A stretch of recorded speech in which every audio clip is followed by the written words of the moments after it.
लग्नानंतर होईलच प्रेम च्या आजच्या भागामध्ये आपण बघणार आहोत. पार्थ बघून काव्या खूप आश्चर्यचकित होते. ते दोघे गाडीत बसून गप्पा मारत असतात. तेवढ्यात एक सायकलवाले काका त्यांची चैन पडली म्हणून तिथे थांबतात. तेव्हा पार्थ आणि काव्या त्यांना मदत करण्यासाठी गाडीतून उतरतात. पार्थ त्यांच्या सायकलची चैन बसवून देतो. तेव्हा ते काका खुश होतात आणि म्हणतात, कुठले आहात तुम्ही आणि इथे काय करताय?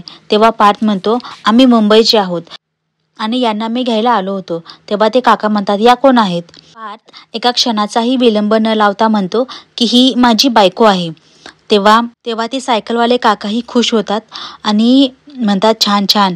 तेवढ्यात काव्या पण पार्थला टिश्यू पेपर आणून देते, कारण त्याचे हात सायकलची चैन बसवताना चिखलाने माखलेले असतात. तेव्हा त्या दोघांकडे बघून सायकलवाले काका म्हणतात, छान आहे तुमचा जोडा.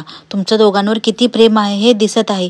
या तुमची खूप काळजी करतात असं दिसतंय आणि तुमचंही त्यांच्यावर किती प्रेम आहे हे तुमच्या डोळ्यातून दिसतच आहे. तुम्ही खूप नशीबवान आहात की तुम्हाला असे जोडीदार मिळाले आहेत. असे म्हणून ते काका तिथून निघून जातात.